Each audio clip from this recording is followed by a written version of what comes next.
I think education is it's a very vast and extremely complicated field to step into.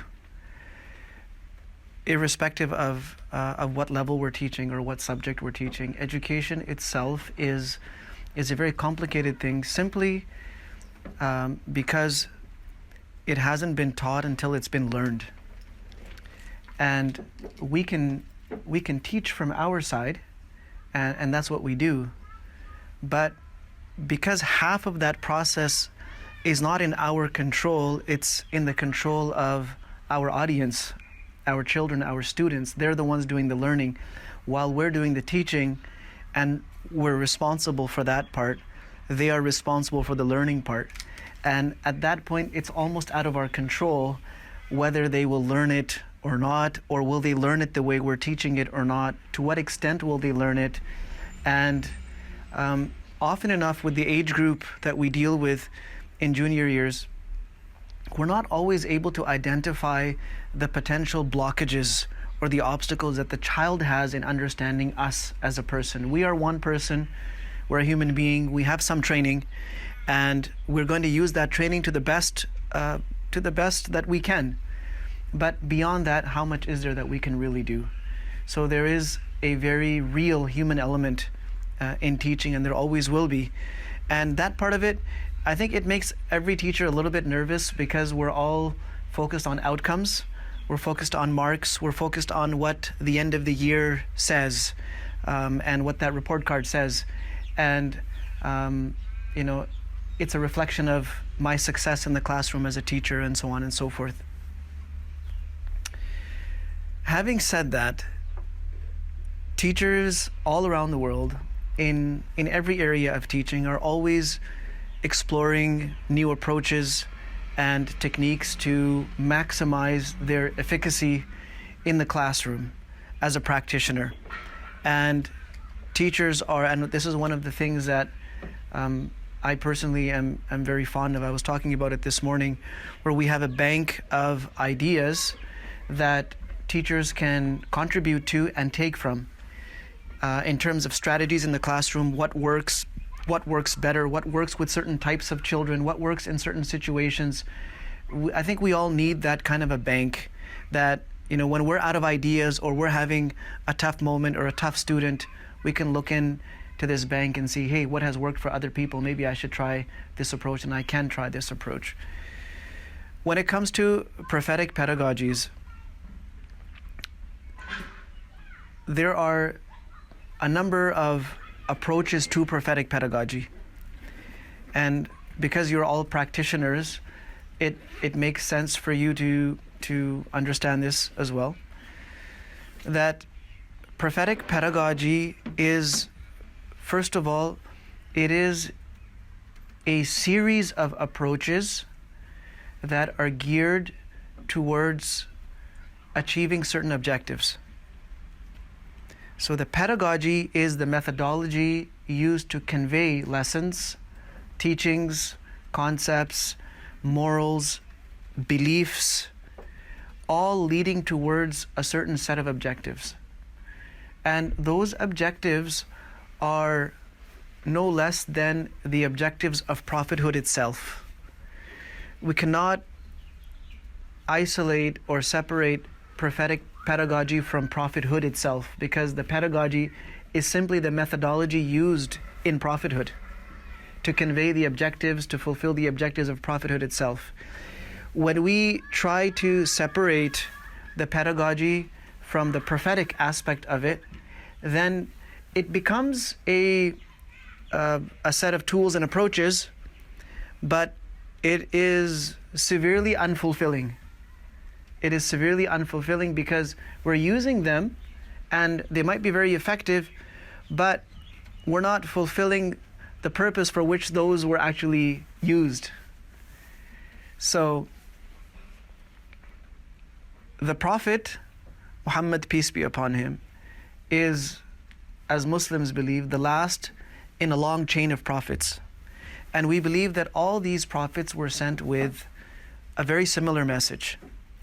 And there are three things that all the prophets, all the scriptures, the divine books, whether it was the Torah, the Gospel, the Psalms, there are certain themes that all of these books and messages have in common. The first is inviting towards one God, connecting people to God, and making them aware of God, and instilling in them the appreciation for divine attributes, and getting them to turn towards God in their moment of need, but also in their moment of happiness, and connecting with Him, building that very strong bond and awareness of God, and believing in Him as He has described Himself, not attributing wrong things to Him.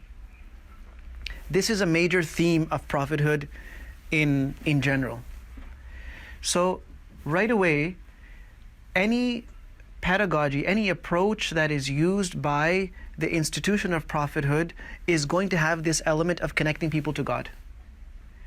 So whether it's to correct a small, minorly disruptive behavior, or it's at the peak and the height of a very intense conversation and discussion, or it's to address a very serious challenge in the world or in the life of the people that are involved, this is going to be a common thread always. How do we connect this to God? What does God have to say about it? How do we look at it in the right way, in the way that would be pleasing to Him? So this is going to be a built-in component of prophetic pedagogy, no matter what level we're applying it at. The second major concept of these faiths, of these scriptures and these messages, is that God has selected people to serve as guides for their communities, for their nations. These are the people we refer to as prophets. Now, our Prophet Muhammad, peace be upon him, is one in a very long chain of prophets, which begins with the Prophet Adam. Upon them all peace and blessings. So, a part of prophetic pedagogy is going to be connecting with the Prophet and connecting with the prophets as a brotherhood. The Prophet Muhammad ﷺ refers to other prophets as his brothers, and he refers to some of them, like Abraham, as his father. So it's a family of prophets, and they are in fact connected and related by lineage as well. So after Adam alayhi salam, you have Sheeth alayhi salam, you have Noah, and then after that there's another, from the three sons of Noah, different tribes and different nations sprouted. Amongst them was the Prophet Ibrahim. Now, all the prophets that came after Ibrahim alayhi salam are from his progeny. There is no exception to this rule. Every single prophet. And those will be through one of two of his children. So the Prophet Ibrahim alayhi salam had two sons, Ishaq and Ismail.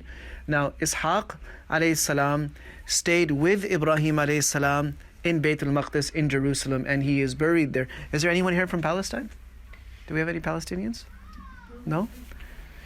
So, if you ever have a chance to go to Palestine and Jerusalem, go and check it out. It's a place where we had the highest population of prophets, and a very dense, population and civilization, you can say, of prophets were there.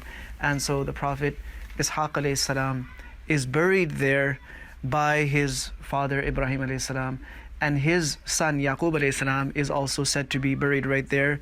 The place is called Hebron or Al-Khalil. And in fact, what the local scholars there told us is that where these prophets are buried, there's actually a whole massive graveyard of prophets there at Al-Khalil.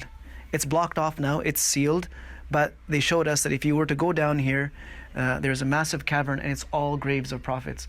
So the point is that through Ishaq alayhi salam and Yaqub alayhi salam, now Yaqub alayhi salam's other name is Israel, that's his other name. The Quran refers to him as Israel, and then Bani Israel, the children of Israel, these are all the children of Yaqub alayhi salam, and all the prophets came through Yaqub alayhi salam. Okay, so that includes Yusuf, beginning with Yusuf alayhi salam, and then later on Musa alayhi salam, and Yusha, and then even Isa alayhi salam, Jesus. These are all prophets of Bani Israel. The other son of Ibrahim alayhi salam is Ismail, who stayed in Mecca. He was raised there, he grew up there, he got married there, had children there, and from his progeny, many centuries later came the Prophet Muhammad sallallahu alaihi wasallam. So they're all connected by lineage. Prophetic pedagogy is going to have this ongoing, permanent component of connecting the students and the teachers to this family of prophets in one way or another. Somehow or another, we're going to end up there. It's going to connect to something about them, something from them, their legacies, their traditions, their habits, their practices, their teachings. It's going to be connecting back there. I'm giving you first an overall kind of a summary, so you know where we're going with this, and then I'll start breaking it down into some finer details with whatever time we have left. The third major component that all the prophets had in their teachings was the component of the hereafter, which basically means that this world is not a place where we live forever, and we are accountable for our actions, and there is something called the Day of Judgment, and that's a time when we will be called to give an account for everything that we've done or we haven't done, all the choices that we made. So it extends our realm of responsibility is lifelong, and we might not see all the consequences of our deeds here in this life. After this is another life, which is forever and ever, and there the consequences are permanent. Okay? So a part of prophetic pedagogy is going to be about connecting us and our students to that concept. These three major concepts, if these are not present, if these three themes are not present, there is no prophetic pedagogy. It doesn't matter what else you do. You could take hadiths of the Prophet Muhammad ﷺ and implement them in class, and you can use the approaches and the techniques that he used. You can do all of that. But if these three themes or any one of them is missing, it's just not prophetic pedagogy. It's just another methodology that may be taken from him, but it cannot be called prophetic pedagogy because it's not fulfilling the prophetic objectives. This we need to clarify first. The next step is the specific techniques and approaches used by the Prophet ﷺ, and as it concerns us with younger children. What were those methods that he used when working with younger children? And he actually did work with younger children. He was a prophet for everyone, and even though one would think that his message was for the elders of society, when I look at his life and the people that he really worked on and groomed, a big chunk of them were just kids. They were youngsters.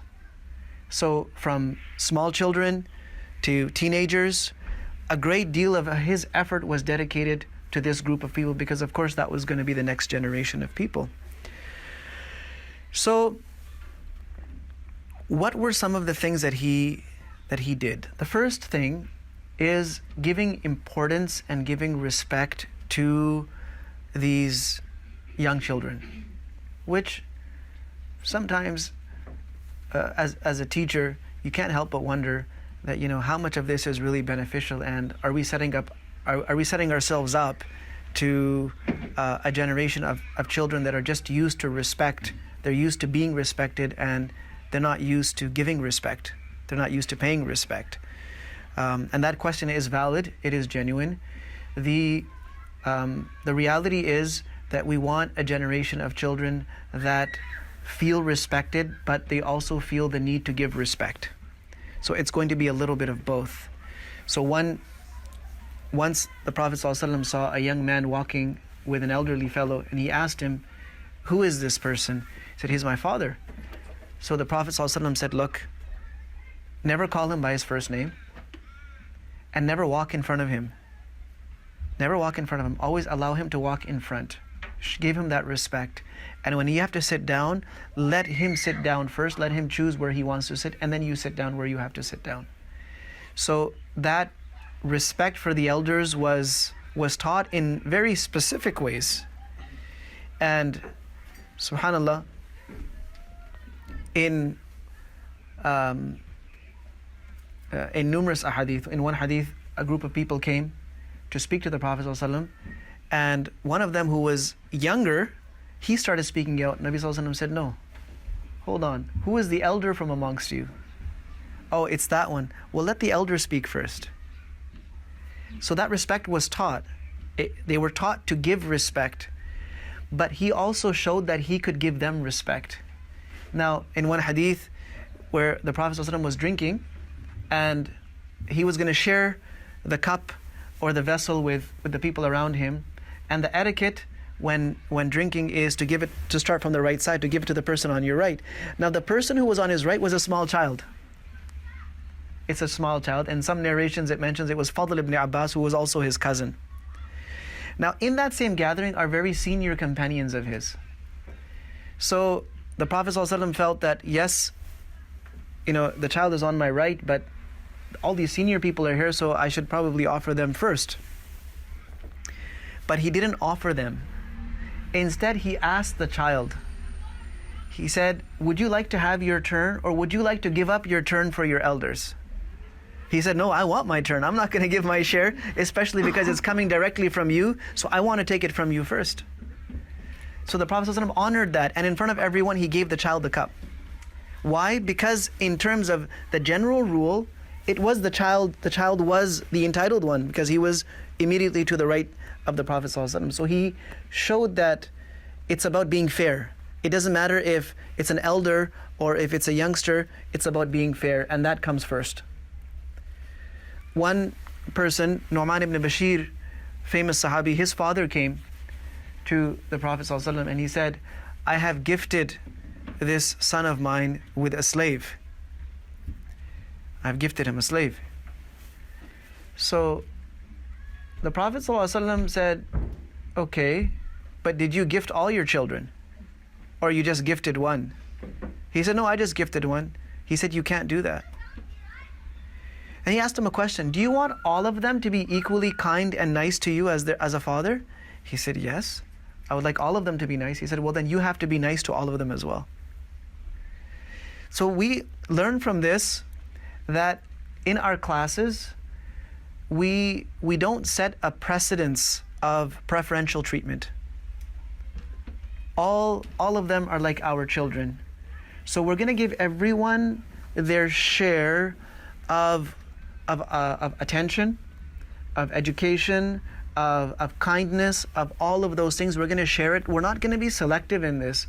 And you know what? Sometimes if we're doing things by a certain rule or a certain sequence, it doesn't matter if the child whose turn it is the one who is the biggest troublemaker. It doesn't matter. If they're entitled to that, they're entitled to it. So we're not going to have this preferential treatment system. And the Quran teaches us that we should not show excessive, even though we may have it inside. We may have excessive appreciation for a certain student or a certain group of students. And that's perfectly normal, because if somebody's coming and really they're delivering in the class, in terms of behavior, in terms of the work, in terms of paying attention, they're checking off all the boxes, and then you have another group or another few students that are not. Of course, the teacher is going to be inclined to show these ones more affection or more care, but as a responsible person for the whole group, we're not going to do that. And if we were to do that, we are going to breed hatred in the hearts of the other students for that student or the preferred group of students, as well as for ourselves. And that lesson comes from Surah Yusuf, where the brothers, the whole reason why the story of Yusuf alayhi salam occurred is because the father Yaqub alayhi salam could not hide his love for Yusuf alayhi salam, his excessive love. He couldn't conceal it. And the brothers it became a topic of conversation. Yusuf wa akhuhu ahabbu ila abina minna wa nahnu usba. Yusuf and his brother Binyamin are more beloved to our father than the rest of us. And there are a lot of us. There's 10 of us. And why is it that 2 people are more important than 10 of us? So what did it lead to? It led to jealousy. It led to plotting. It led to a very long story, which ended up nicely. But look at the heartbreak and the heartache and the pain that so many people had to go through to achieve those outcomes. This is also one of the lessons from Surah Yusuf. So if we were to do this and have those, back in my day, we used to call them teachers' pets. I don't know if they still call them that or not. But if we have this culture of teachers' pets, it may give some the impression that we're really caring and fond of them, appreciative of them, but it's going to give the rest the exact opposite, and it's not healthy for them. So we have to maintain that. I mean, when I left public school and I went off to a very, very traditional kind of an environment where the discipline was very, very strict, I had teachers that I knew they loved me to death. Because of their interactions with me, because of their appreciation of me, and all of those things. But they also knew when to put me in my place. And I can think of so many examples of that, where publicly or in front of my other classmates, they would actually go out of their way to scold me, just to first of all make sure that I don't sort of get too big in my head, and secondly, so that the others feel that this is a level playing field. There is no preferential treatment here. Anyone and everyone can be disciplined here, just to keep it fair for everyone. So we do need to keep it fair for everyone. The other thing is, and of course we can't cover all of this. This is not something to cover in one session. These are just little bits and pieces. Looking for the right opportunity, the most efficient opportunity to convey our message. And it may not necessarily be in the classroom. It may not be. It may be, and it may not be. We find the Prophet ﷺ using different occasions to convey teachings to his companions and to his students. So the occasion of traveling, for example, when Abdullah ibn Abbas radiallahu anhu, who is very young, he's also a cousin of the Prophet ﷺ, a very young boy, he is sitting behind the Prophet, peace be upon him, on his camel, and they're just traveling. So it's a very relaxed environment, but the Prophet ﷺ uses that occasion to deliver a very kind of a serious message. It's a message of faith, it's a message of connecting with God, it's a message of, feeling invincible when God's help is with you, and feeling vulnerable when God's help is not with you. So it's a very deep, it's a very profound message, which is given in a very relaxed atmosphere, very relaxed environment. So that message, that hadith, it's a lengthy hadith. At some point, inshallah, I can mention it to you. The another young boy who was just a child, and he was the son of Salama radiallahu anha. So he was just, playing around. So it's an occasion of eating while everyone is eating, and this child hasn't learned the etiquettes of eating yet. So his hand is going all over the place. So the Prophet ﷺ uses the occasion, that dinner time, to teach the child something. So it's not a very serious environment. Everything doesn't have to be taught and conveyed in the classroom at that time. And sometimes the pressure of the class, the pressure of people watching and listening, it actually makes it an inopportune time to convey a message. It actually takes away from the effectiveness of our message, as opposed to just speaking to them very informally during recess or during lunchtime, or just catching them after school, or catching them while they're having their lunch. So looking for the right opportunity, it's very tempting to scold or discipline the child on the spot, because that's when the situation needs to be diffused, and that's when the lesson has to be given, and that's when kind of everyone is being disrupted by someone's behavior. So it's tempting to scold or to lecture the child at that point. But the hadith tells us something very interesting. It tells us when you're angry, be quiet. When you're feeling upset, that is not the time to lecture. That's the time to be quiet. And sometimes let your silence do the talking.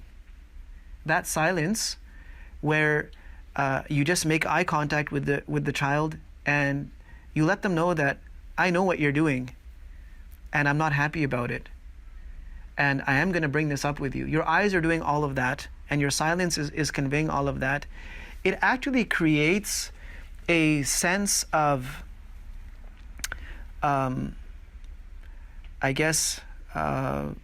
it creates a sense of apprehension in the child that, oh no, something's going to happen. And the child starts thinking about it. Whereas if we blurt out whatever's coming to our mind, no matter how logical, how sensible our message is, if we say it all, the child's not looking forward to it. The child doesn't even want to hear it. But if we hold off on it, it's going to create this it's going to build up this moment where when you say it, it's going to have the maximum impact. So the suspense that's created before the message is a part of the effectiveness of the message. Let that child think about it and let them wonder why you haven't raised it with them just yet. And let them see that you can be patient, you can be selective about when you give them the message. It's in your control, it's not in their control. They don't dictate what happens in the class. You as a teacher are in control, whether that means disciplining or choosing to discipline later. And when they see that, it opens up another dimension about us to those children. And one last thing that I'll mention is having the confidence in our kids and really showing them that we have that high level of confidence in them, even though today might not be their best day, even though today they might not be performing in the best way possible, conveying to them a sense of confidence, even if they're doing something imperfect. Like Abdullah ibn Umar radiallahu anhu, a young man, he used to sleep in the masjid a lot of times. And he saw a really scary dream.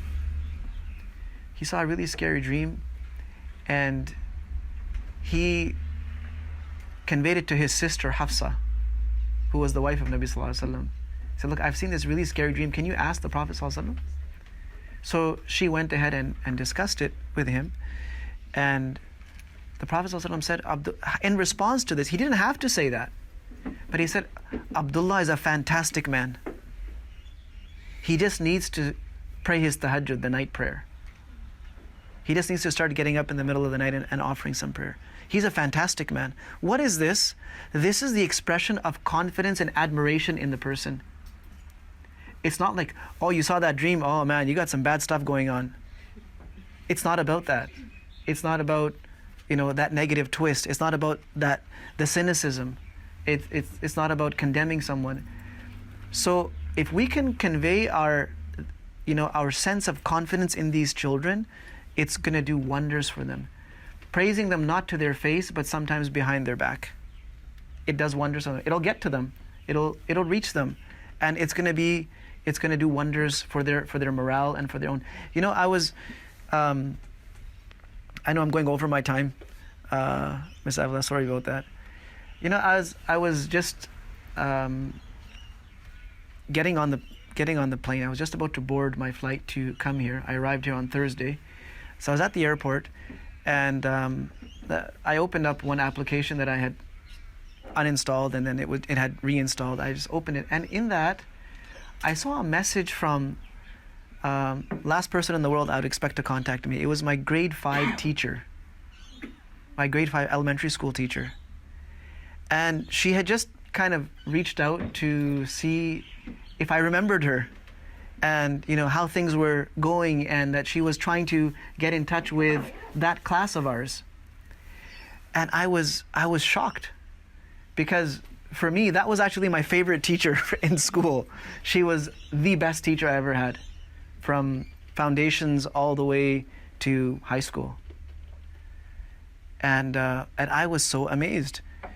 And the thing that sort of connected us with her so strongly was she had this kind of unconditional love for her students. She didn't care who we were, how well we were doing in class. She didn't care. She just had so much love to give.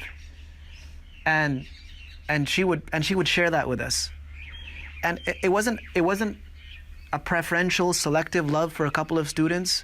It was for everyone. Even the students that were the biggest troublemakers, she would just give them so much love. Discipline would be in its place, but the love and the confidence she had in her students, it just stuck with us, and that kind of made her our favorite teacher. And subhanAllah, she's reaching out, and I'm sitting here feeling guilty. I've thought of reaching out to her, I just didn't know how to connect with her. So many times I thought I should ask her how she's doing and whatnot. So those kinds of things will stay with our children. When someone believes in you, it's a very powerful thing. It's probably the most motivating thing for a child that, someone believes in me. Someone believes I can, even if I can't sometimes. Even if I don't believe that I can do it, and I feel like, I'm not there. But this person thinks that I can do it. It just gives you this surge of power and energy. So the Prophet ﷺ had that for his companions. He had this unconditional love. And that is also a part of this area that we call prophetic pedagogy. So I'll close with that. Thank you so much for listening. I don't know if we have time for questions and answers or not. It's entirely up to you. Just a fresh one. Speaking of that last sentence you had, today we had our cross country, and you had our grade 5-6 boys and 5-6 girls doing their big runs for 3K runs, and there was a few students from our school that started walking. There was a big hill coming up, and I said, Mrs. Sawyer, I can't do it, because I was actually on the track watching. There was a lot of teachers out there, but I was one of the marshals. Anyhow, they said they couldn't do it, and I said, come on, don't give up. You can try and catch up to that big pack that's ahead. Out of nowhere, they got the energy and they started going. And once they got to the top of the mountain, I said, once you hit the top of the mountain, just cruise on the way down. So it's hard to try and get yourself up to the top of the mountain, but easy on the way down. And look forward to that. If you can challenge the mountain, the rest will be, easy for you. And as they were running, they started running, they were walking, and then they started running. So that little bit of effort and encouragement actually made them give that extra bit of energy, or find that bit of energy from somewhere. So yeah, it makes a difference.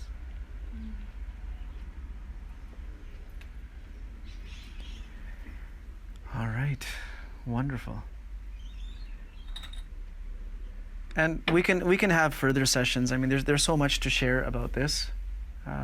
It's an ocean, the way the Prophet ﷺ taught, because he was sent as a teacher. إِنَّمَا بُعِثْتُ مُعَلِّمًا. I was sent as an educator.